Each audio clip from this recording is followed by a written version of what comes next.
Evening at the Movies is a proud member of the I Did Not Make These Rankings podcast network. Other shows in the network include Mass Debaters, The Sip List, Crushgasm, Love is Black, Men Are the Prize, Crime Rewind, and Literature Reapers. You can find out all about our shows and more at idnmtrpodcastnetwork.com. Happy listening. You are now entering the world of a movie review. A world full of drama, joy, ridicule, movie spoilers, unpopular opinions, and adult humor for as far as the eye can see. Welcome to An Evening at the Movies.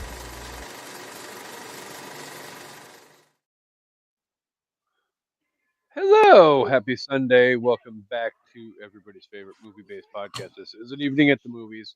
I am Ho number one, and this is the podcast where we eat the stale popcorn, we drink the watered-down sodas, and we talk about all of our favorite movies, and of course, why we love them.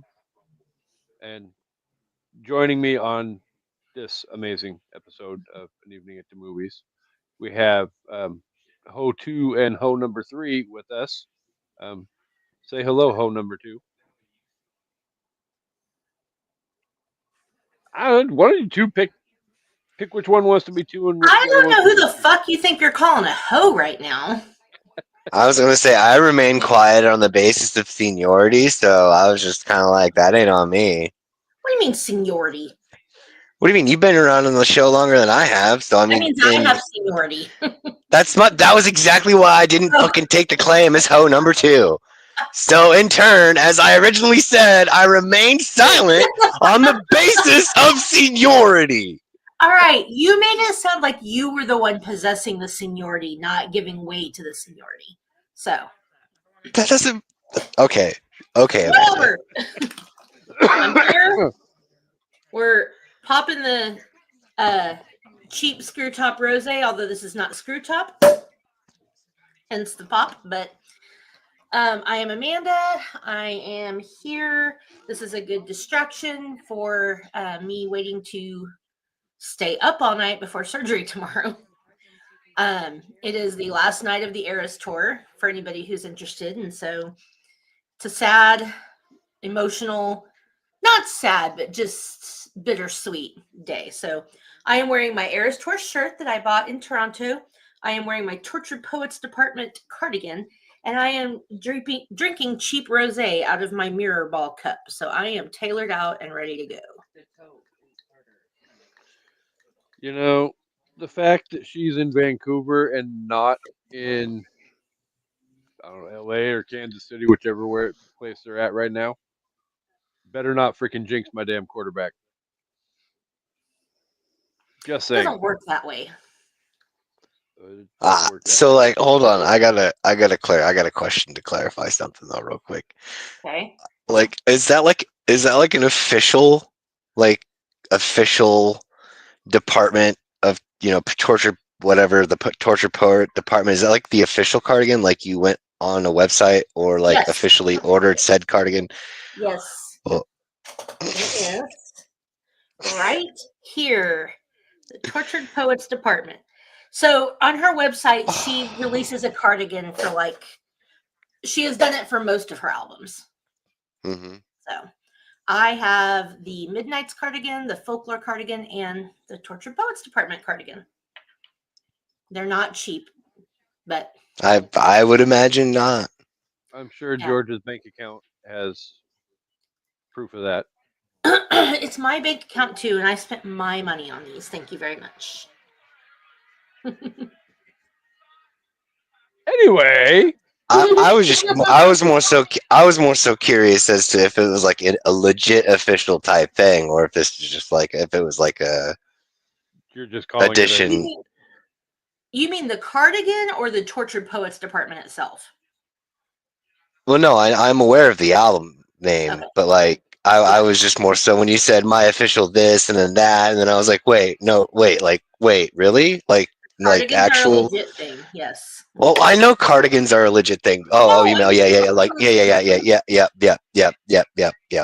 We're on the same page now. I'm still in disbelief personally. I'm just like, what in the semi-little actual fun?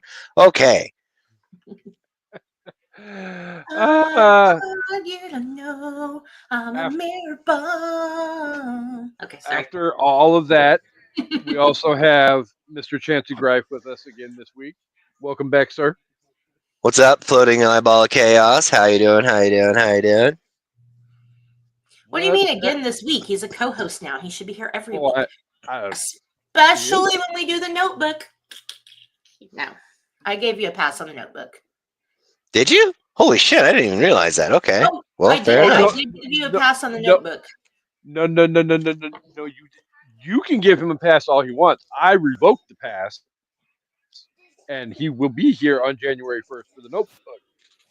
Okay, well, I gave him a pass, and I'm cooler than you, but he doesn't get a pass for the Eras Torn movie, which we've already discussed. I mean, I am willing to exchange my notebook pass for an Eras tour pass. I mean, I'm cool No, with that too. no, Oh, is that not okay? no. Okay, You're well, fair enough. watching the Eras Torn movie. Sorry. Okay. All right, All right. it's Casey's I- show. I'm just the color commentator. I'm just here to look pretty. So if he says he has to I'm be not here, gonna I lie. have to be here. I would love to be a fly on the wall when Chancey has to sit down and actually watch the Eras Tour movie. And I wish him and Dre had to do it together. I'm more curious to see fucking Girl Casey's review or thoughts when she realizes what the fuck are you doing? Because Well, I don't see that. I don't see much of that really, because she'd probably literally just be like, "What the fuck are you doing?" And then I would be like, "This," and then she would be like, "Why?" And I would be like, "That," and then she would be like, "Oh, okay," and then go back, commence to doing whatever it was she was doing, because like it'd be one of those things that she would know inherently I'm doing this because I have to in some capacity. So we can't turn Girl Casey into a Swiftie. Is that what you're saying? I mean, anything technically is possible. Or as that meme would say from It's Always Sunny, through God, anything is possible. So just remember that, I guess. But I don't know. I would say I would put my money in probably not, but you never know. Things can happen.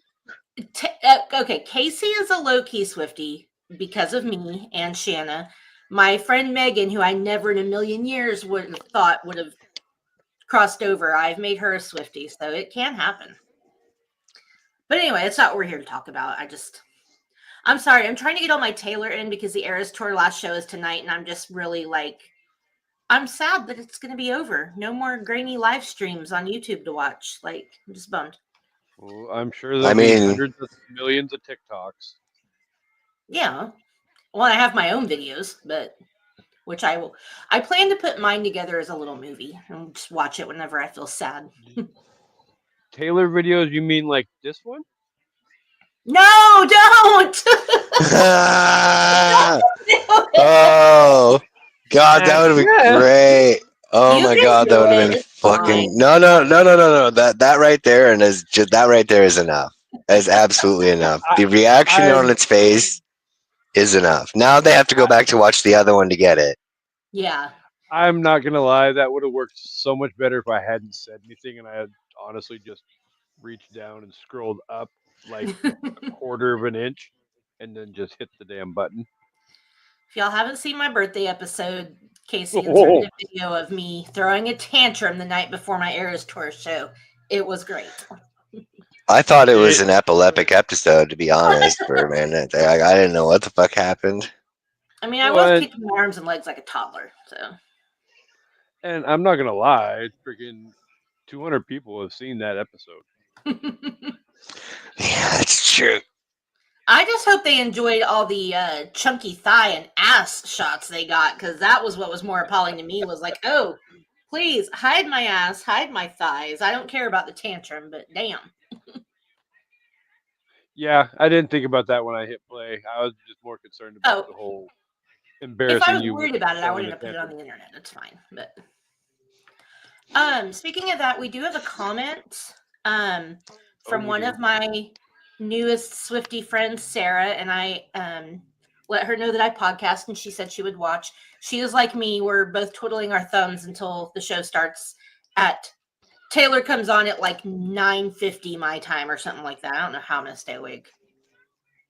I gotta get the old cataracts out tomorrow.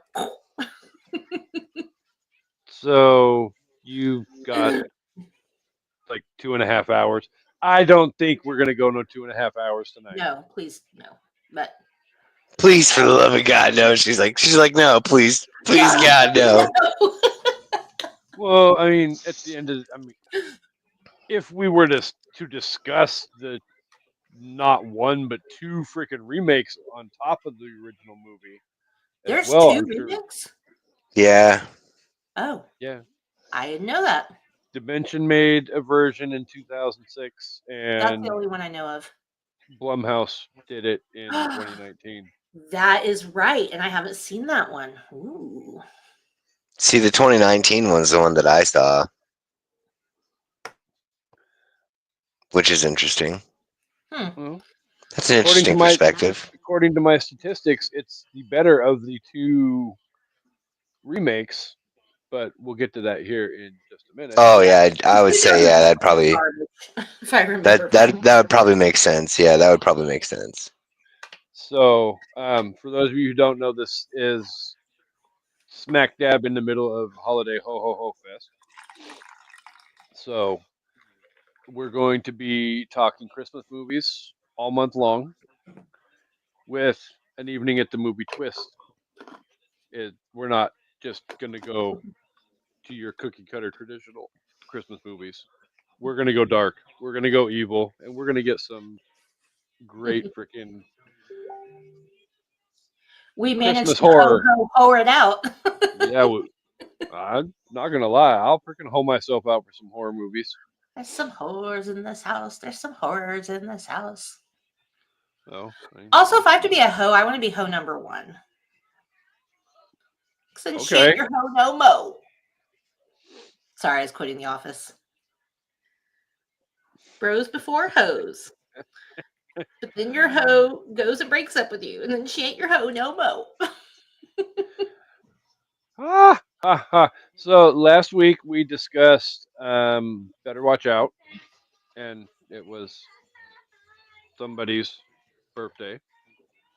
So right, we literally were here just days ago, going live on DeQueenie's birthday, who evidently has drag racing going on outside her house again. Sorry, I tried to mute it.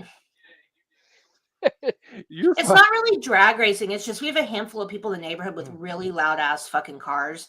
Like a couple of people with trucks, one with a sports car, and I think there's somebody with a motorcycle. And they just always right out here in this little strip.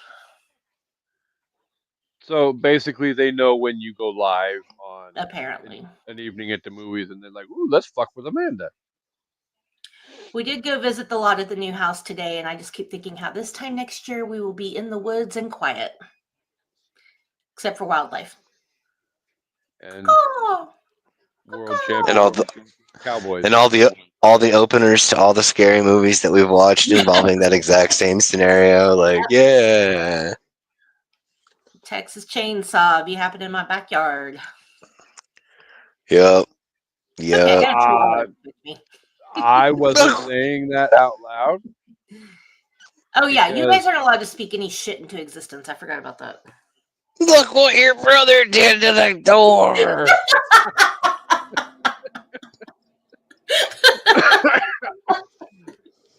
I swear to God, if within the first month of them moving into that house, if something happens to the door, I'm doing it. I'm doing it. I am not telling you where I live. Okay. Well, no, I meant like I'm saying it, like not going to actually mess with. I were doing it. Like you were gonna. I am not gonna go all the way to Texas just to like show up in the dead of fucking night, unannounced, fuck with your door, leave, not say hi, never making pleasure to have finally made your acquaintance in real life. None of that. No. I'm gonna drive the fucking like 30 some odd hours round trip. Definitely not in Texas. Everybody here's Yeah, fat. no shit. Not me, but I I know. mean, yes, I am. I mean, Yes. it doesn't matter. Even so, the closest neighbor that happens to see me go by, and that's weird. Better go make sure my new neighbors are okay. I get shot. Yeah, probably. Yeah, they Oh, have for guns in sure. Texas. In Texas, it is safe to assume that everyone is carrying, which that's the assumption I make anyway. Yes. Everyone's armed. It's Wild West out here. Which, I mean, you know. Yeah, I mean, whatever. We're not going to get into the Second Amendment right now. We had a movie to talk about. Whoa, dude, fuck. That is true. 16 minutes into the episode, and I haven't even said what the hell movie we watched for this episode. That's fair. So That is valid. we got some good stuff coming up in the next 2 weeks for the rest of Holiday Ho Ho Ho Fest. But tonight we're going back into the genre of the horror, and we're kicking Amanda off the show. As I say, and apparently Amanda was like, fuck this shit, I'm out. They will need to connect their mic cam before you can add them to the stream. Okay, well, I mean, we'll prolong the gratification for as long as we can before we announce the movie that we're discussing. Indeed. Because it is technically Chancey's choice. And, oh, look, That is true. the camera was all shaking like it was a fucking Blair Witch Project. Sorry. Having issues. Hi. Can you guys chat? Can you guys chat for like 2 minutes without me? I thought that's what we were doing. Okay, cool. Right. Bye.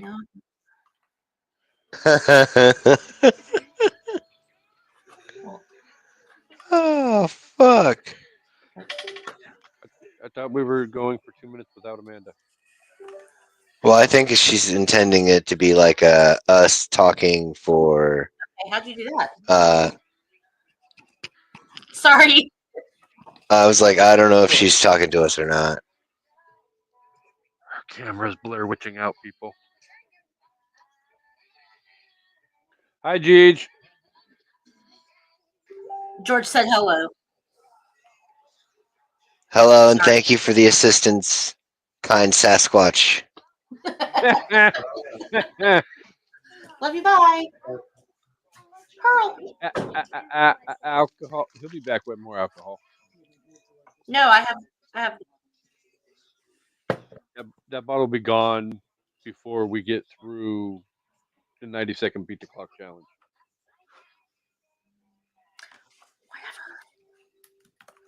Are we ready for me to say what movie we're talking about? Yes, please.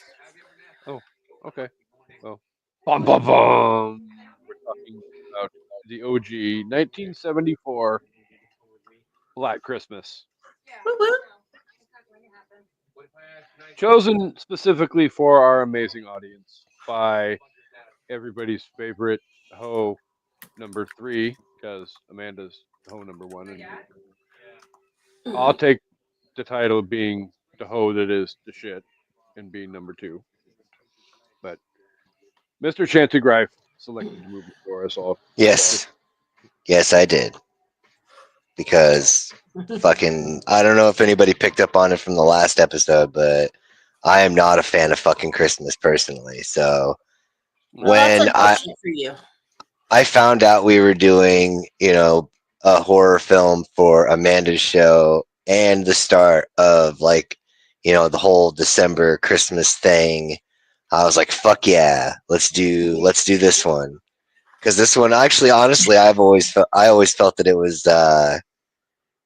was definitely like way ahead of its like time, way ahead of the game. Like so many things about it that could have like I'll digress, but like I would like to. There's one thing I would like to say though is that like there was good stuff about like some of the cinematography in this film to a certain extent, but I really think that if you know the movie from the last show had cinematography more like the movie that we're talking about tonight, it probably would have had a better response rather than being like high production, low Well, yeah, but expectation. it's 1974 versus 2016 or whatever it was. Yeah, it was like 2016, 2017, yeah.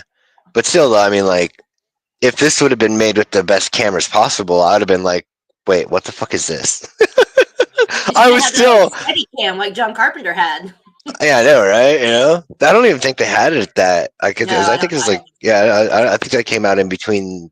I think it came out in between then and Halloween, Yeah. the advent of, I should say. But no, I definitely, yeah, I for sure dug it. I was like, it deserves much more flowers than it gets, as Yeah, fucked I up as would it is. say if NC-17 had existed then, this would have gotten an NC-17. I don't know Oh how this fuck people- yeah!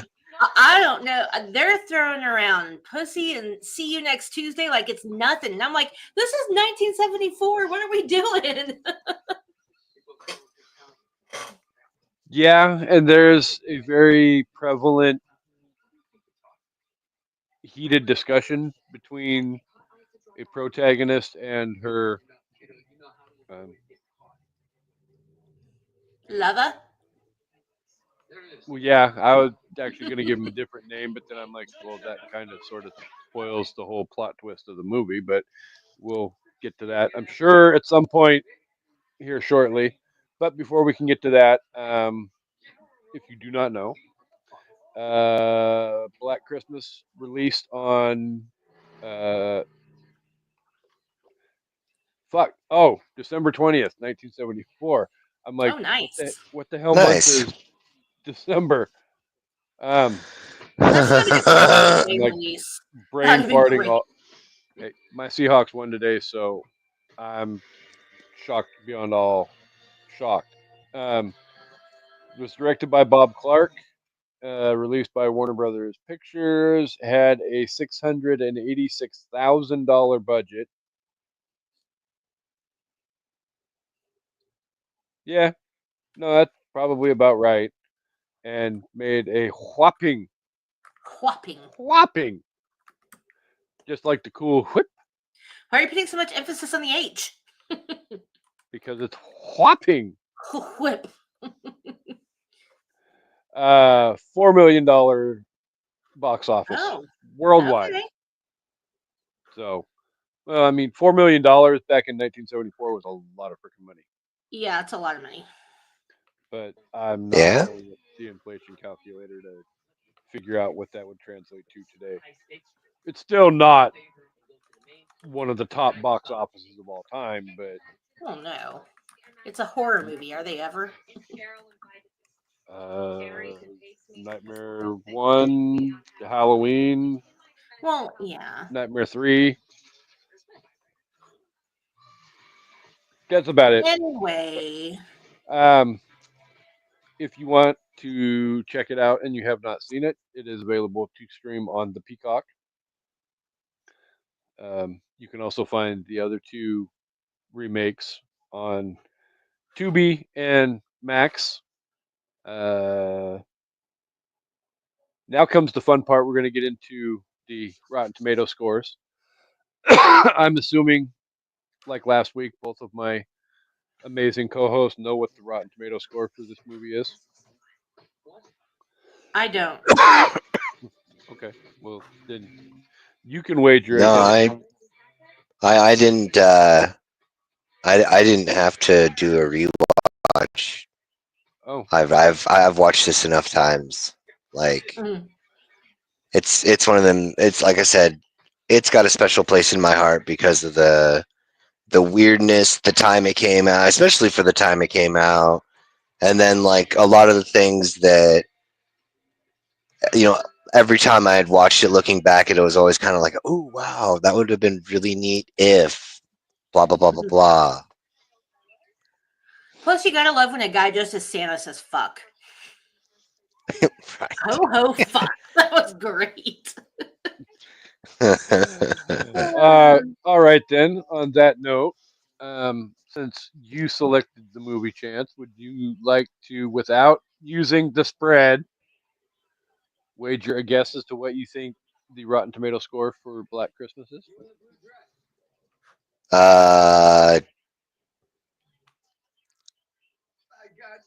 So I'm gonna say that it's probably like a similar type thing because this thing ain't that good to be super amazing. So it's definitely not like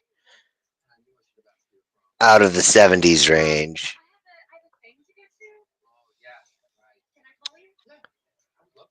I'm gonna fucking use the spread to my advantage. The only thing spread here is Jess's legs. No spread on this thing. I was just like, wait, what? No, I was gonna say by using the spread, I was gonna say for the critic score, I'm gonna go with my originals. Like, if I was to rate this over thing as a spread between this and this, I would say 70 and 75 is kind of like my in between. So I'll go 70 with the first one, which is what, the tomato meter or like the critic meter or whatever, and then 75 with the poppy corny fan thing. Okay. I never can tell which one's which. That's why I was like between the critics and the fans. The tomato meter is the critics. The popcorn meter is the fans. Okay, yeah, cool. Like our Then amazing freaking audience. no, see, those are the unpopped kernels. It's like we're like the island of misfit toys for movies. So that's like We That's really where- that's are. where Jiffy all- Pop Squad. the Jiffy Pop Squad. That's My great. dad That's said true. we call them the Jiffy I Pop. know. The I unpopped thought, Jiffy Squad. yeah. Okay, I'm gonna go with I'm gonna go with 69 for the tomato meter. Both a funny number and I'm gonna Price is Right, Chansey. That's okay. I'm gonna go with 77 for the audience. I feel like people liked this movie, but I could be wrong. Yeah, that's bad. I mean, that's not. I don't think that's outrageous. I'm not gonna lie. You literally prices righted him the wrong direction. Ah, crap. That figures. What? 71% on the tomato meter. Nice. And Well, I said 69, so that's but he said 70. Okay. Yeah. and then the popcorn meter was literally smack dab in the middle of both of your guesses at 76%. Nice. Nice. So That's fucking awesome. Landed in the middle of the spread. before I turn over the stage to my awesome co-host and let her 90-second beat the clock challenge the fuck out of this movie, I do want to take a second to encourage not checking out remakes of said movie that we're discussing, because the Rotten Tomato meter for the 2006 movie has it at 13%. Yeah, because that movie was shit. And the Blumhouse remake from 2019, the tomato meter is at 40%. Damn. So Blumhouse neither is the really hit and miss. yeah, Halloween 2018, and Oh, then well, that was a banger. kills and then ends. But Somebody watching TV? Or is that me? Why do I hear me. people talking? I don't know. Maybe it's me. Ma'am? Can I help you? What's up? she's going cuckoo, people. Oh, All right. I've been cuckoo. Cuckoo for All Cocoa right. Puffs. All right. Are you ready to beat the clock? Yep. Okie dokie. Clock. And stopwatch. And on your mark, get set. Go. Okay. As winter break begins, a group of sorority sisters, including Jess and the often inebriated Barb, begin to receive anonymous, I don't know that word, anonymous dirty phone calls. Initially, Barb eggs the caller on, but stops when he responds threateningly and with disgusting language. Soon, their friend Claire goes missing from the sorority house, and a local girl is murdered, leading the girls to suspect a serial killer is on the loose. But no one realizes just how near the culprit is. Dun dun dun. 33 seconds. Nice. I swear, we're going to have to change this from. We're going to have to take Chancy's advice and change this from 90 seconds to a different. About 45. I think that's probably a good parameter. We can discuss when we're off the air. A minute and a half is a really long time if you think about it, to listen to somebody describe like the plot of a movie. Like, that's a long time. So, Very true. So, are we ready to rip off said Band-Aid? show us. So, well, Chancey got to go first the last time. So, co-host, what did you find fascinating about Black Christmas? I mean, I don't know that I found anything fascinating, but there were some things I liked. I definitely love the main first kill, Claire. I think I even put that in my top 5 horror movie kills, the dry cleaning bag or whatever, which I hate. I hate like anything with suffocation or drowning or not being able to breathe, like drives me insane. But I thought that was an interesting kill, and they just kept going back to it, like just kept showing her rocking in that chair. She's literally like one of the. This isn't really spoiling it, but one of the last people you see. Yeah.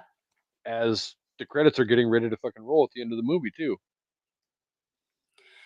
And I do, if you were just listening to this movie and not looking at the people, I think you would get the college feel. Like the way that they talk and kind of the way that they interact, like a lot of that is very like sorority girlish and adolescent-ish. Now, if you're looking at it, you're like, we're supposed to believe these people are in college, but I guess we'll get to that. Well, you know, one of the college students is Lois Lane. Yeah. Did somebody Google how old Touche. Margot Kidder was when she made this? Because she looks at least 30. The only person in this movie that looks college age is the girl that played Claire, and she dies first. Like, both of the Ted Bundy looking guys look 40. Okay. Keep talking amongst yourselves. I will find out how old is he. I mean, this is pre-Superman, but still, yeah. Not really very much pre-Superman. Well, I know that, but we're talking like 3 years prior to them actually filming the movie. I really liked the house mom. I thought she was really funny. I loved how she was hiding booze everywhere, like in the book and in the back of the toilet. Right. She was great. That book thing was awesome. And I thought the suspense was fairly well paced. Like, I don't know. It's hard to talk about it without talking about the things I didn't like, but I think it's a fun slasher holiday type thing. So update on my research. Margot Kidder was 26 years old when Black Friday was filmed. She had not looked 26. I mean, maybe. I think the thing is too is that people looked older back then than they were, and now it's like people look a lot younger than they are. And I don't know what all that is, but I'll see girls that are like 21 that look like they're 16, and it feels like it used to go the opposite way. So Anyway, yeah. And just for future reference, also, so what? That's 3. All right, so the original OG Norma Bates, Olivia Hussey, Hmm. was 23 years old when. Okay, that I could see that. So at least they kind of sort of got her right. She still even looks like a college age student Yeah. when Margot Robbie, or not Margot Robbie. You wish. I would. Dude. Ew. Margot Kidder comes and enters the scene for the first time at the beginning. It's like, okay, you really, she really does not look like a 20-something-year-old. Oh, she was giving champagne to like a 7-year-old. Well, that, and I mean, I think that's also another explanation for why the camera work was so blurry and grainy and not very shot well. It's like, we're just gonna make it. They'll look like college kids when you blur it up a bit. Well, I mean, That they Ron Jeremy had, looking motherfucker dressed like Santa looked like he was 40. He was like, ho ho fuck. Yeah, ho ho fuck, because you are too old to be well, in this movie, sir. if we're going to be comparing people's ages, let's just bring up the fact that not only is the amazing multi horror movie cop fascinated John Saxon in this Ugh, movie, come to mama. but this is 10 years prior to him In Elm Street. in Nightmare. Yeah, in Nightmare on Elm Street, and he still looks exactly the same Yeah, age in both of those movies. he is fucking hot in both. I'd smash. So Literally hard. he's probably John old enough Saxon to is be. so hot. Um, Growing up is realizing good that thing the you're. hot guy in Nightmare on Elm Street isn't Johnny Depp, it's John Saxon. Just saying. Well, I mean, Shannon would Plus, the probably fact that he was a martial arts expert kind of helps. He is, I believe, wasn't it? Karate chop Enter me. Enter the Dragon that he was in with Bruce Lee. I think so. I think Chuck Norris was in Enter the Dragon. Oh. I don't. I there was a lot. I don't remember. I don't remember either. But I know that John Saxon was a super huge martial artist. Well, Yeah, he he knows was. kung fu and he can kung fu my hooey. Well, Just I saying. mean, now that you put it that way, everybody was kung fu fighting. Yeah. Whew, yeah, I forgot to mention I love John Saxon, but I was going to talk about that later. But yeah, what's not to love about him? Shit. Oh no, I fully knew that you have a heart-shaped crush on Mr. Saxon, and I was not going to let that Panty dropper. go. Oh, where's your dad when we need him? Not here. Sorry. Normally He was watching. I did send it to him, but I don't know. Yeah. Anyway. All right. Chauncey Ponce. by now he chimes in with a comment that he's Yeah. here and all of that. So, Chauncey, what did you like about this movie? I'm sure there's going to be a list that's long and distinguished, like my Johnson. No, not so much. I mean, I really did enjoy like a lot of the like one of the like the case in point when he's making that kill, and they pay more attention to the uh the swans, the glass swans next to her. Yeah. Also, what college kid has that much crystal in their room? But whatever. Some people that can afford, evidently, to go to that college. But that was some Swarovski shit he was stabbing her with. So, pause Yeah, for the that was cause cool. really quick. Just so everybody knows, everybody's favorite covert ops fan is watching. He has liked the episode so far. He has given us a thumbs up. So, Well, that could just mean he's rooting us on and he didn't hear me say the words panty dropper. Right? Panties drop and is very nice. Jesus Christ. Okay, that's from a movie. That's from Varsity Blues. Come on now. I didn't make that up. I know. Tweeter. The fucking team. 10. Would you sign my yearbook? I don't, I don't want want your life. your laugh. We're gonna Good do Varsity God. Blues on the show just so I can say that 5 million times. Oh, hey, Were you gonna prom with me? That's what he said. I have no problem with doing Varsity Blues on the show. I freaking love that movie, and I can think of a couple valid reasons why to love that. I love But- Scott Conn. He always has the best lines. He's Hold like, on to your "Come up, nipples. stranger. Sit on your hand till it's numb, then you rub one out." That's gone. Yeah, I know for that's sure. not- Yeah. He- I know, he but always still, has even lines. yeah. I mean, he's still the same guy. It's just a different movie. Think y'all Yeah. enjoy Prison Tweeter? All right. Anyway, sorry. Well, I'm talking about some glass kills. Yes. yeah, no. I mean, that was just kind of what I was when I was talking about all the things that I thought were really ahead of the time or ahead of the curve and stuff of that nature, like the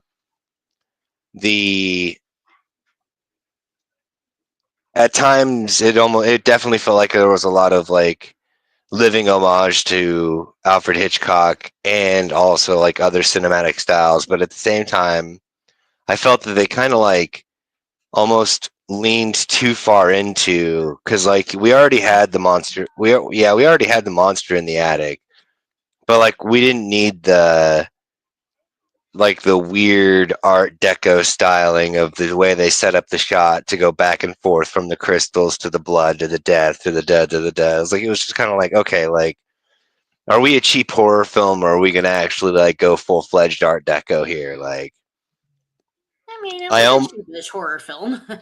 I know, and that they chose to go that route, and I'm glad that they made the decision. But it was kind of in that moment, you're kind of like, okay, well, what are we trying to do here?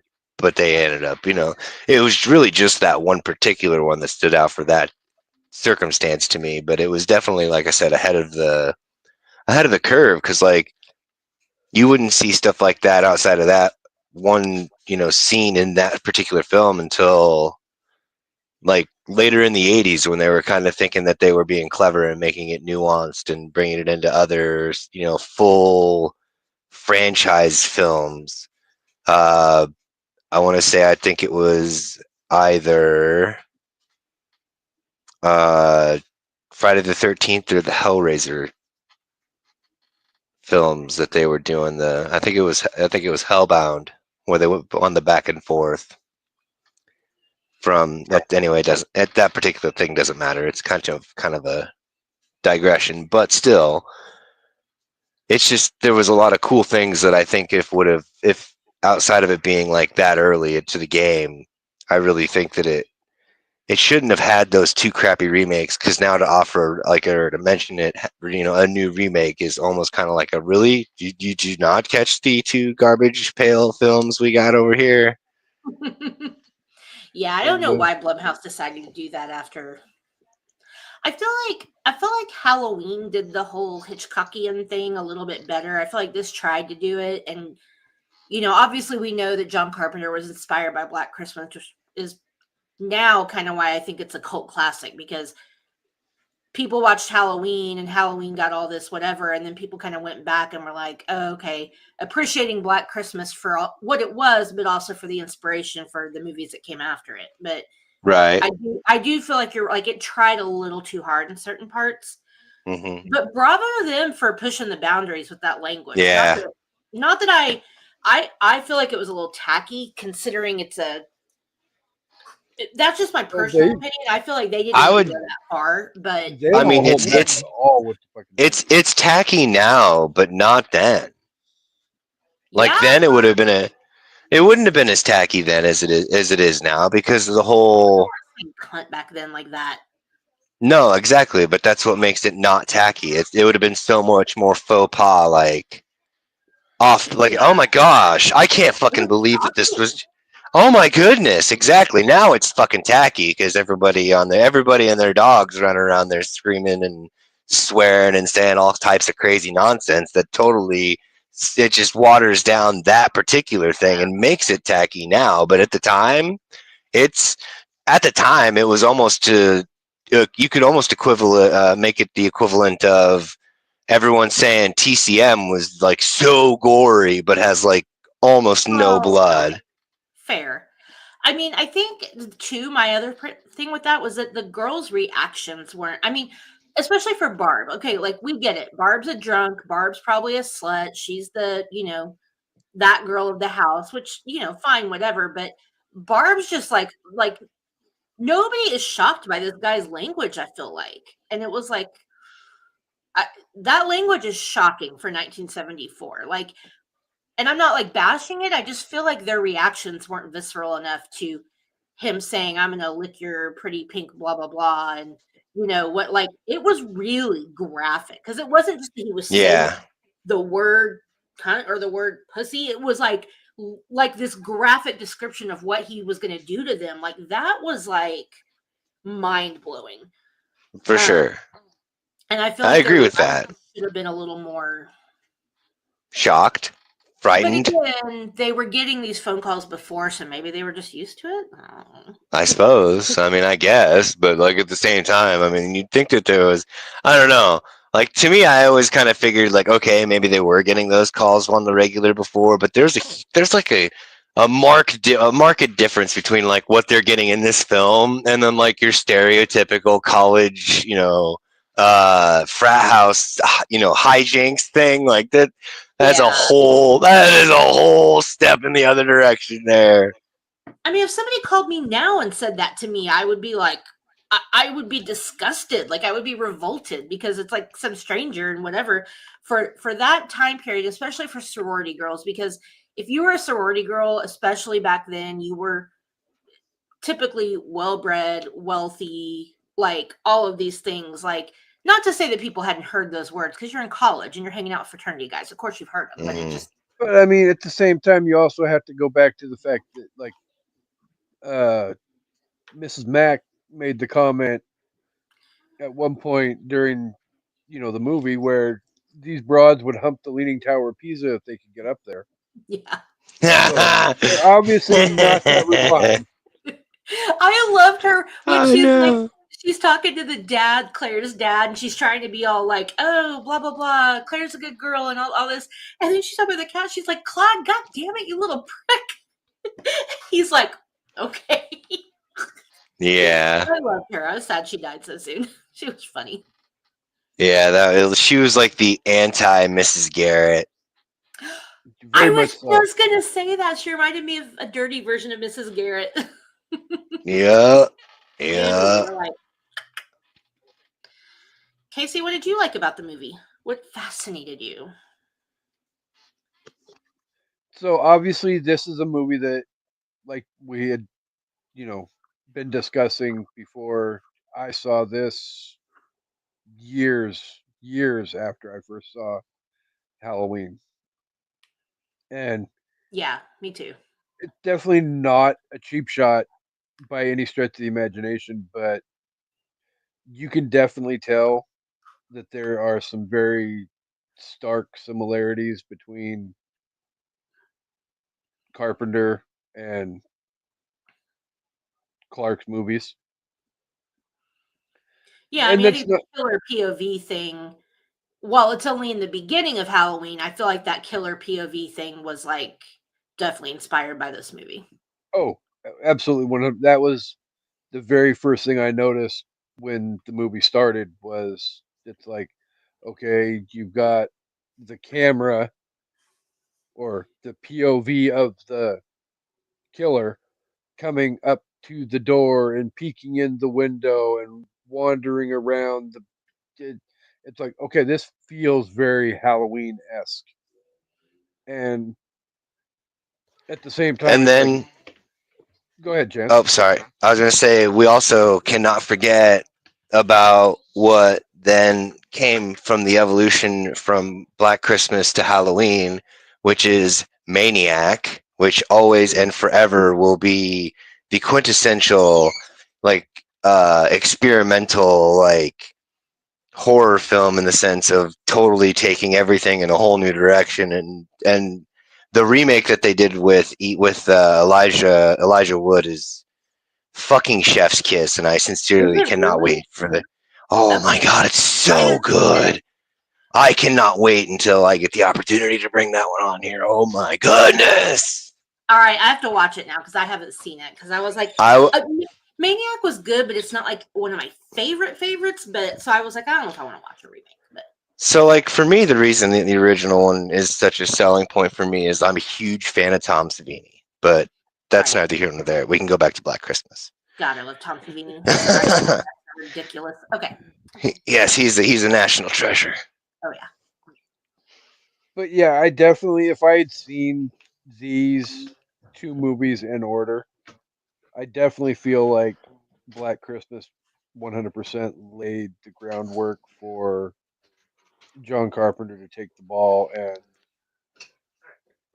run it up the middle and score the touchdown like he did with Yeah. Halloween. Well, hold on.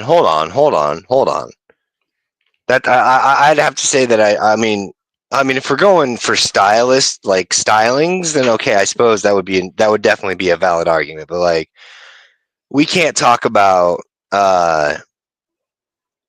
Black Christmas and then jump to Halloween without mentioning Texas Chainsaw, because that's like the in between on that. Yeah. Well, I It'd be didn't like, necessarily mean to, 86 freaking TCM oh, I out of know. the whole discussion. That's why I was wanting to make sure, because if we were talking about like stylings, then absolutely, yeah, TCM doesn't need to be brought into the discussion. But as far as like, Yeah, that's different. like moving the goalpost as far, or moving the the high water marks when it comes to like horror films in the 70s and stuff, then yeah, Black Christmas for sure. And then like they ran the ball and like did like a lateral pass to TCM, who got over the first down line. And then, yeah, absolutely. He fucking caught it. Yeah. Oh, fuck yeah. Exactly. They thought they were going to do another run. They threw a fucking Hail Mary. Carpenter caught that shit. Spike the shot! And went for and two. then Got that too. I was going to say, and then Sean Cunningham was like, we're going to steal that shit. And then went for two. But John Carpenter did with Halloween what I wish this movie had done. So when we get to the things that we don't like, I will talk about that a little bit, because I think that about this movie. we're probably gonna have mostly the same agreements in the disagree, or of what we dislike, I should say. I will absolutely agree to that. Well, inherently. I mean, on that note, what would you like to bring up as far as you didn't particularly care for about the movie? I know that there's one probably big fat glaring one, but I think, I mean, for me, there's little things, like especially like how old some of these people looked, but every 70s and 80s movie, that's just the thing we have to deal with. I mean, when you watch Revenge of the Nerds, half of those people don't look like they're in college. So that's just the 70s and 80s thing you get. So fine, whatever. I'll let that go. I feel like what I like that John Carpenter did with Halloween versus what I wish they would have done with this movie, and also kind of like the same with When a Stranger Calls, or at least like the opening 20 minutes or whatever. They gave this killer so much, what's the word I'm looking for? There was a lot of meat in what was going on with him. Like, when he's making these phone calls, he's not just breathing heavily. He's going on these psychotic ravings about Billy and Agnes, and like screaming and changing voices and all this stuff. And they are having him do this every single time. So when you get the ending, which is the same kind of ending that John Carpenter did with Halloween, where you realize the killer's still alive, for me, it fell flat because I feel like in this instance, the killer should have been revealed. Because the way they built it up with all these phone calls, to me, felt like we were going to get some kind of plot twist. Like, not that it was a boyfriend, that was too obvious, but that it was, Right. I'm it was glad it going to be wasn't the boyfriend. somebody. 'Cause I remember watching and thinking the whole time, I'm like, I swear to God, if it's him, I'm gonna freaking put my fist through the damn TV screen. He's too obvious, but yeah, when he Yeah. beat up that piano, I was like, does this kid not know what these things cost? That lets you know they're rich. But if the phone calls had just been breathing or like very minimal dialogue, but it's like they want you to believe this person is really crazy and like, what is all this stuff they're talking about? Is it just nonsense or is it? I felt like they built it up that we were going to get some big reveal about the killer, and then they just left it flat. And I would have liked that ending, except for the way that they built the killer up, if that makes sense. No, If I'm yep. quieter, I would have been all for that ending because it was a good ending, but not with what they gave us. You want? I mean, more. I would have been kosher with like a meeting in the middle, as far as like still going with him going hard to lay down the track. You know, we in the business like to call this foreshadowing, but like let the crazy There was be, nothing to foreshadow to. That's the thing. but like dial it back, like not so many phone calls or something to that effect, like, you know.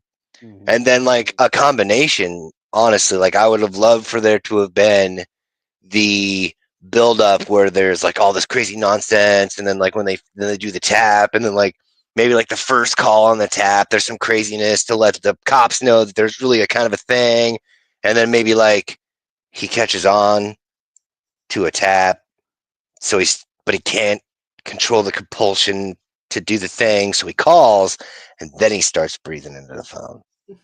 Because then they no longer can tell if it's actually like, you know, your stereotypical prank caller or the creeper. And then, you know, I guess with us having grown up outside of that whole, you know, curiosity of whether or not urban legends are real. I mean, everybody saw the urban legend coming out of that thing like right out the gate, especially when they were talking about like when they were walking through the house doing the interview process. I was like, you mean, wait, and then come on. There's another phone, but it's a different number. Oh, well, there we go. Okay. Oh, clearly nobody's using that. I will say, if I had seen this before I had seen When a Stranger Calls, I probably wouldn't have picked up on that because none of us were born when this movie came out. And right. I was so young when I saw When a Stranger Calls that really did shock me. And yeah, as a babysitter and as a teenager, those urban legends were always in my head because of that movie. So I didn't see Black Christmas till I was in college. Right on. Perfect time to watch it, I suppose. I feel like I really liked the ending, but it didn't fit with the rest of the movie. So I feel like one or the other needed to change to be more cohesive. The other thing is that everybody in this movie is fucking stupid. Even our final girl, which don't get me wrong, Laurie in Halloween was also fucking stupid. But co-host? What? Oh. Hello, Father. Yes, he was born then. It's okay. We won't tell, except you just told. I mean, we won't tell what your daughter was talking about before you showed up either. What are these girls doing going upstairs and going to sleep by themselves when they're getting obscene phone calls and they know there's a killer on the loose? Like, why aren't they all sitting in the same room together? Why is she? So this was the other thing, and tell me what you guys think about this. So Jess gets that last phone call while the police are figuring out that the call's coming from inside the house. She's on the phone and the guy is screaming and she keeps looking up, but she never acts like she can hear what's going on upstairs. How the fuck did she not hear that? The guy was screaming like, and she keeps looking up there. So you think she's making the connection, but then you realize she's not. So, A, how did she not hear it? And B, why does she keep looking upstairs if she can't hear that? Like, that annoyed me. And then the guy's literally telling her, get out of the house. And she's like, oh, no, Barb? Phil? Barb? Phil? And Yeah, and he's just like, he flat out, he's like, no, like, for real. I have to tell you exactly. I love when the cop's like, if you screw this up, I'll kill you. And then what does that stupid Mayberry ass cop do? He screws it up. Well, I mean, Right? those cops are not the smartest fucking cops in the world either. I will say that fellatio thing cracked me up, though. Right? I died. He's like, what? It's something dirty, isn't it? And they're just like laughing their asses off at him. Oh, I know. Something dirty. Yeah, I just feel like a lot of the, I wanted to root for Jess, and I did root for her, and I'm glad that she survived, but I just feel like she was just dumb, and all the other people were dumb. I mean, I'll give Barb a pass because she was drunk, so she went upstairs and passed out. Fine, whatever. And I'll give you that they couldn't hear Barb being killed, or that Jess couldn't because of the carolers. Like, I thought that was a good cover for that. I thought they did that well, but her not being able to hear the guy on the phone screaming obscenities, and she's right downstairs. That house is not that big, y'all. Like, it's a big house, but it's not like you can't hear shit upstairs big. Yeah. So, I don't know. That bothered me. Right. And echoey enough, you would think that I honestly would have thought that even with the Kaylors, with it being a big old house and big old hallways and echoey, like, like that should have carried, especially with nothing else going on in the. Yeah. He was in the house mom's room, so he wasn't even in the attic, or he was right in a room that was on the same. Like, she should have been able to hear that, and it looked like she could because she kept looking up. I'm like, what the fuck is she looking at if she can't hear that? Idiot. I think that was just I think that was a very shitty way of them to like try and have that be potentially a thing, but they like dropped the ball on her playing it off, thinking it's something else part. Like, I think she was like, is something going, like, what am I actually hearing something? Like, I think that was supposed to be kind of a thing, but the whole like, nah, can't be part was just really far too downplayed on the actress's part, like just like not presented well enough to be actually. But that's just me like potentially trying to defend that thing, because I definitely agree with what you're saying, but to me it almost like they left it in there on purpose because it was supposed to be a thing, but they didn't have anything else to bring it to the ending of that thing where it's like, oh, she just brushed it off on the phone. I would love to see this movie done with a better, like a twist type ending. I mean, obviously it has a twist ending because you think it's Peter and it's not. Right. But, and that brings me to the other thing. There is no fucking way that all the cops would have left that house and left her in that bed sleeping by herself, and B, that they didn't search that entire house and not find the bodies in the attic. Like, come on. But whatever.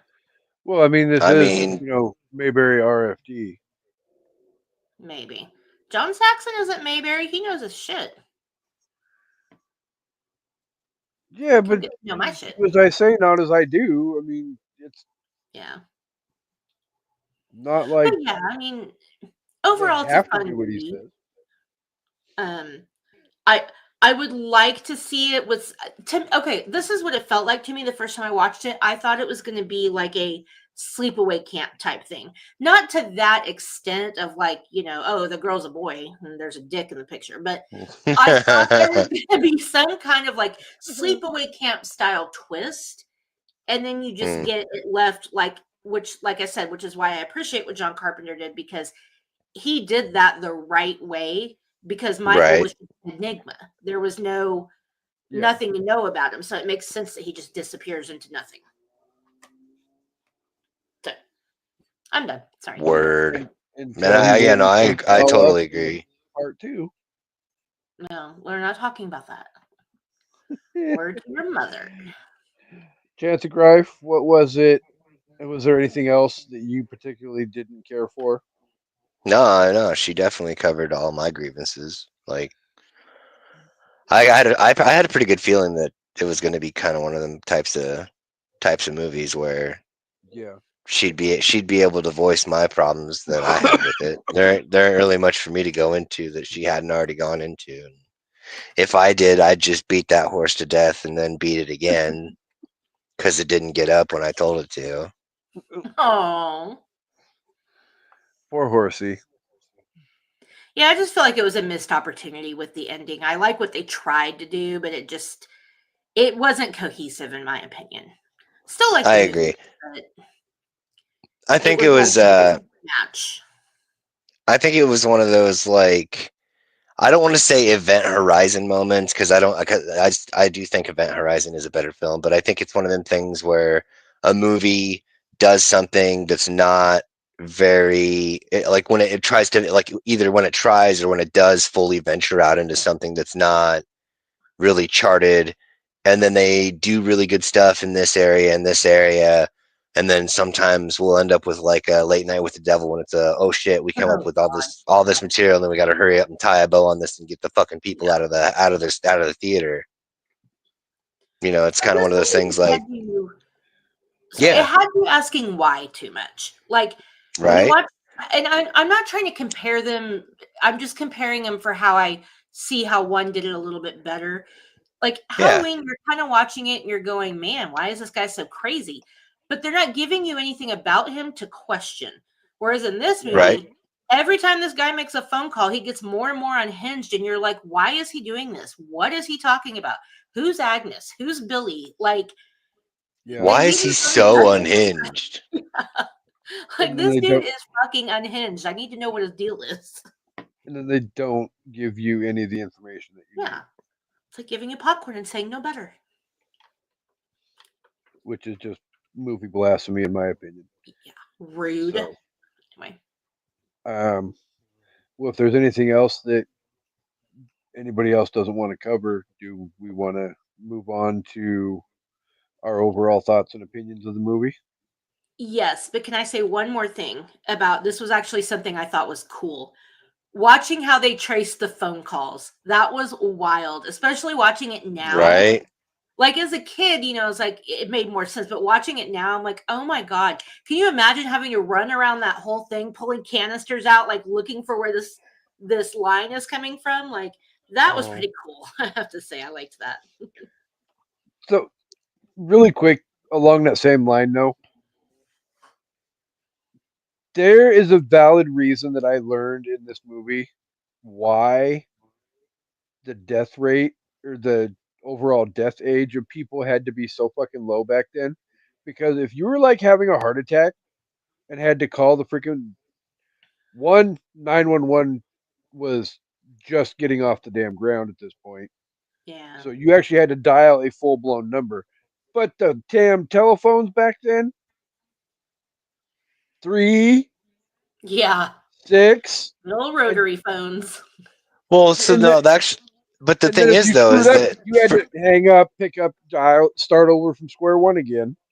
but for what you're talking for what you're talking about though, they actually did have a contingency for emergencies in that scenario, so the rotary wasn't necessary because you could click the fucking receiver, like 5 or 10 times, and it would take you to the operator. And then, of course, it'd be like, I got, patch me through to the police, and then what's your party? Fucking plug it in the switchboard kind of thing. But I definitely know what you're talking about with the rotary phone because I had one of those growing up too, and it was just like you My had to grandma like. had one. I love to use it.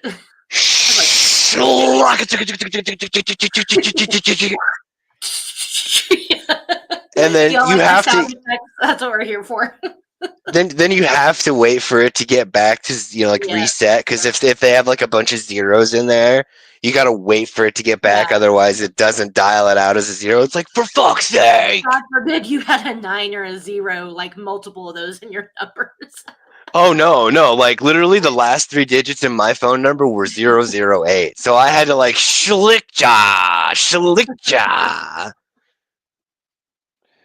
Oh God, I do not miss rotary phones. But I think they're cute, I, but no. I was gonna say I thought they were cool. they're cool, but at the same time, it could be annoying as fuck. So Yeah. Oh yeah, for Uh, sure. My grandma had one of the ones that looked like the old French phones, that were real fancy. Yeah. So anytime I go and Yeah. I'd be like, can I call my mom just because I wanted to pick it up and be like, oh, look at me, I'm so fancy. Uh, I'm so fancy. You already know. which one of you would like to go first for your overall review? I mean, I was gonna say ladies first. All right, I'll go. Mine will be quick. Yeah, I mean everything I said already, That's what she said. kind of. Excusez-moi. I said that's what she said. ¿Por qué? Okay. Yeah, I mean it's a fun movie for what it is. It's a good. The holiday horror films are always a lot of fun. And I thought this one did a good job of incorporating the holiday stuff without making it like overly Christmassy. You got the kids and the ho ho fuck Santa, and you got the carolers, but other than that, it's really just like Christmas lights, and everybody's on break. So it's a horror movie, but you still get the like holiday elements and all the snow and all that. It's fun. I'm not like giving it high praise, but I appreciate it for what it tried to do and for what it did. I'm going to give it 3.5 dry cleaner bags. That really is still one of my favorite kills ever, I will say. It's a good one. As much as this isn't like one of my favorite horror movies, that kill is like... It's pretty iconic. I mean... So scary. And yeah, it's iconic, Yeah. like especially for the time. So... I think... I'm pretty sure it ended up going on like the poster and shit. So I mean, it was a big deal. Yeah. Which is a But yeah. opinion, but whatever. Ooh. As a matter of fact, you can check out the social media for one KCB, and you can see the actual movie poster and the fact that yes, it is what's her face with the dry cleaner bag over the face. Oh, sorry. One more No, go ahead. thing, and we don't have to go into it because we're already like running long, but I wish I brought this up earlier. I love that they had Jess as this like independent woman. Like I feel like her character, like talking about being ahead of its time, she was ahead of the times. Like, the Peter's like, I'm gonna quit the conservatory and we're gonna get married. And she's like, excuse me? And like she's already like, I'm pregnant and I don't want it. And like, you're not gonna change my like. And again, not saying that those aren't nuanced conversations and people should have them and whatever, but I like that she wasn't one of those typical like 60s, 70s, she really embraced the late 70s where like women were, not wearing bras and, taking charge of their own sexual health and just like all of these things. I feel like she was a very strong final girl. And you're just like shitting all over my point with that, Casey. No, I 100% agree with everything that Amanda says, and I'm a smart ass. Ha ha ha. You're fine. But, But yeah, I really loved her character for all of that. So, okay, now I'm done. Ultimately, though, and I think you and I had talked about it at one point, was Jess really is close to being one of the OG final girls. Yeah, definitely. I think, Laurie Strode is more recognized and more popular, but, as much as I love Jamie Lee Curtis, and I do, I've seen her post things like she posted on her Instagram not too long ago about being the first final girl. And it's like, you're not the first final girl. Like, you're probably the most popular final girl, and I'm okay with that, but you're not. I mean, yeah, Jess, and I'm pretty sure there was a movie before that, not a lot of people have seen, but yeah, if you were going to Sally Enright. But that's after this, right? No, Texas Chainsaw came out before fucking Halloween. No, I meant Black Christmas. Oh yeah, same. They both. Yeah. No. Oh wait, no. Texas Did it come out? Came out after. Yeah, it came out in like 77. Oh, sorry. I thought we were talking about Halloween being. No, yes. So no. I mean, yeah, I see how I confuse you, but I would just say that yeah, Jess. If you ask me who's the first final girl, it's Jess for me. I would say that they're Sally. And I mean, I would say it's probably it's probably Jess and Sally, or I don't know. I thought that TCM came out earlier than 77, but it could have been. I could be wrong. I'm googling it as we speak. It might have been 77, but I thought it was after Black Christmas. But I could, yeah. I'm pretty sure. I'm pretty sure it was Really? after Black Christmas, but But also, really, the problem is the Okay. term "final girl" wasn't really even coined That- until Scream, or around that time. And then with Scream came the popularization of Laurie as the first final girl. So I thought think that's- Siskel and Ebert had coined that phrase "final girl" like in the 80s when they would shit on the fucking horror franchises. probably, but I feel like it didn't get a lot of attention until that. I could be wrong. I could be wrong. In answer to the question, who is the first final girl? Well, I guess The it first final technically would be girl the lady from Psycho. No, she died. No, not when they found out Norman was the killer. She didn't die. You mean the sister? She doesn't count. She wasn't a main character. Okay, valid. I guess that's valid. I'll allow it. She is not a final girl. Sorry, but No.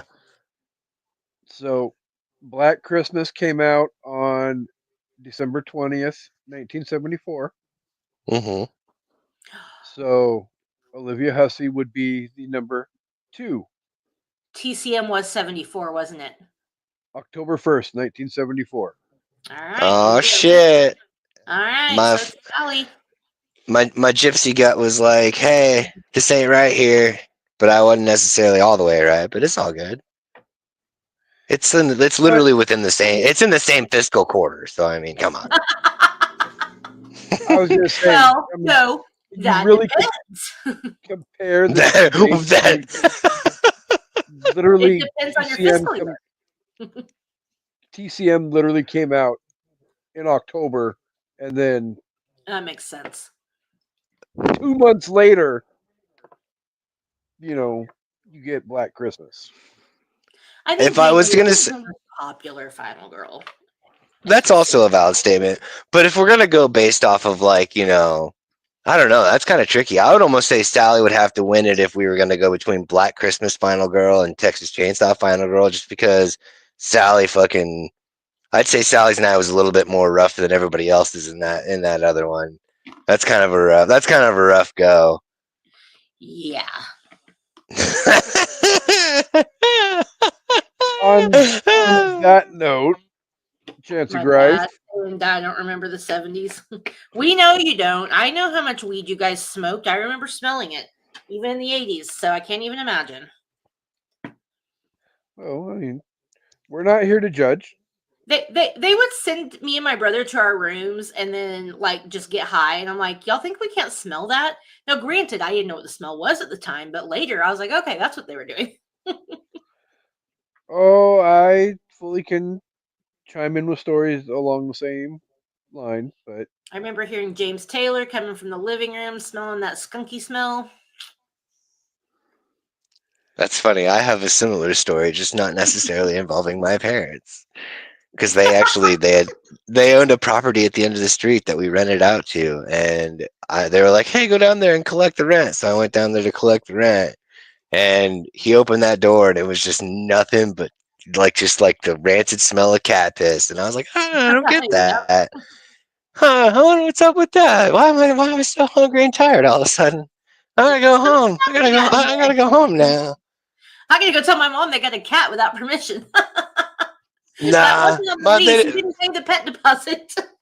nah, they didn't. They didn't care about nothing like that. I didn't even say anything really, because to me it was none of my business, kind of thing. Like I'm here to collect the rent. I got the rent. I don't think. No, that's between y'all. Oh, and then they burn incense. Like that makes it any better. But the 80s. What Depends on It depends on the flavor of it.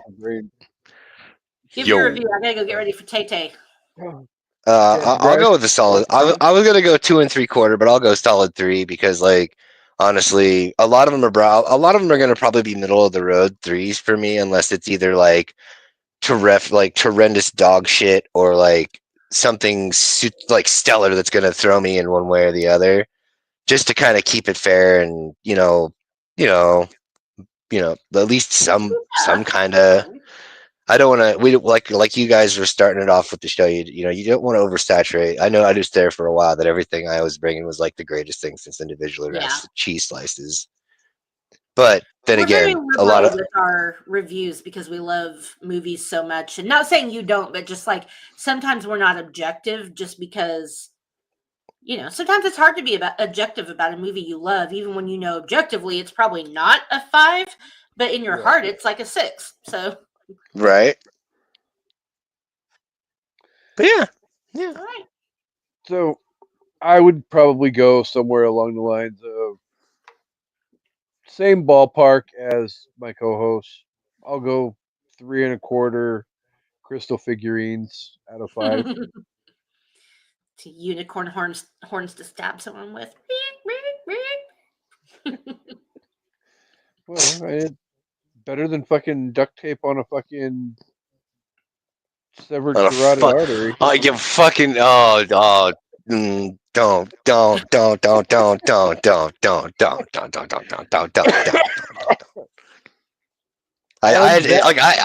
almost didn't get it, and then I got it, and then like the blood just was like the blood.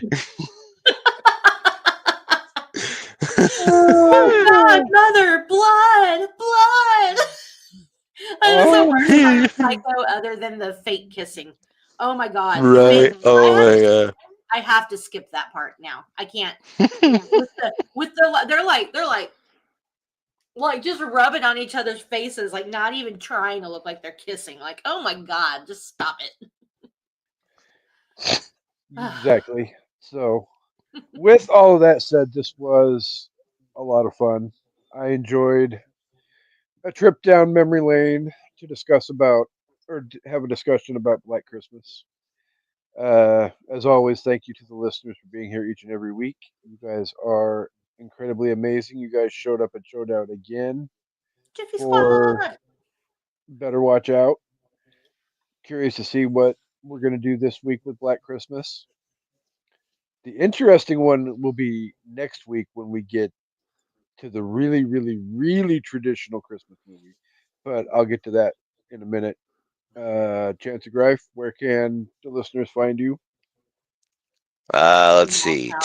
TikTok, fucking Instagram is the Red Eye Roundtable. X is Red Eye Table, and here I am the floating eye of chaos. Check me out one time. What's up, everybody?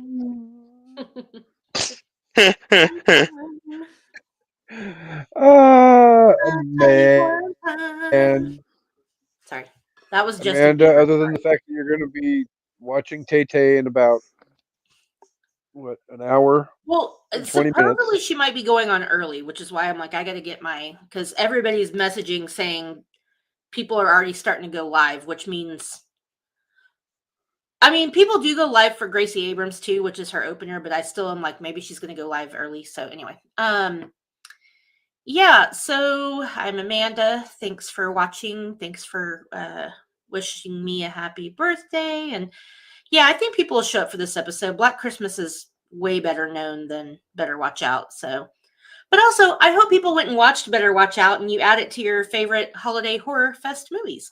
The SIP list is still on a break. And honestly, you guys, I just don't know what the future of the show is going to be. Casey and I have been discussing it, and I'm kind of going back and forth, and I just don't know. If you guys like the SIP list and you want it to continue, please let me know. And yeah, we're just still deciding, but for now, we're chilling out the rest of the year. It's the holidays. Next time you guys see me, I will not be wearing glasses anymore because I'm having eye surgery tomorrow. Woo! So yeah, I'm having cataract surgery and lens implants to correct my vision. So lots of positive thoughts because we need her back here next week Thank you. for um, So next time I'll look like this. Ooh, it's weird. I don't like it. Minus the squinting. Minus the squinting because I can't see the screen. I'm like, I know, right? Right. I won't look like this. I'll look like whatever that looks so like. we will be back here in 1 week's time to discuss the ultra traditional holiday movie Miracle on 34th Street. The week after. Oh, God. Do we get to talk about Natalie Woodlore too? We might need to add an Absolutely. extra hour for that. Absolutely. But the week after, we will be recasting National Lampoon's Christmas Vacation as well as talking Silent Night, Deadly Night. So that's what we've got coming up the rest of the year. You had a thought, madam? Oh, I was just going to say that George recast Cousin Eddie for me, and it is going to be the winner. So I'm excited for that. Winner, winner, chicken dinner. Even though it's not a competition, it still is, No. and I'm going to win. I'm not gonna lie, G probably did, only because I know how much he loves those movies. He But- picked a perfect pick. I'm just going to say. Well, But also, I mean, you guys might think of it too. So we'll see. Word.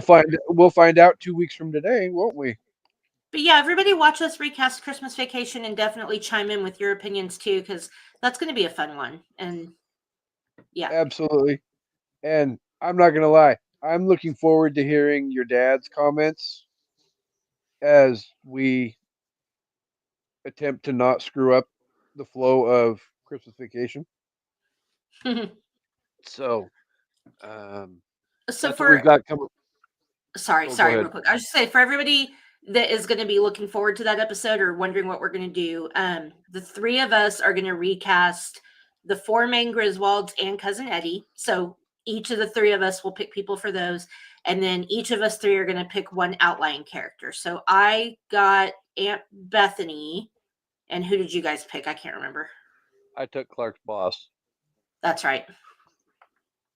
I don't even remember who I picked. I don't think you Oh. made a pick yet. Who Alright. was Aunt Bethany anyway? Don't throw me down, Clark. Is Rusty still in the Navy? She's the old lady at the end. Oh, the old lady in the gray fur coat. You should recast her husband, Uncle Lewis. No, you can pick whoever you want. That's Don't good throw me down, stuff. Clark. She's my favorite. Is your house That's good on fire? Okay, sorry. We're done now. I'm sorry, Casey. And Yeah. You should recast the cat with Grumpy Cat. I was literally just getting ready to say I'll recast the cat. Cat. that would be freaking hilarious. So that's what we've got coming up over the rest of the year, and then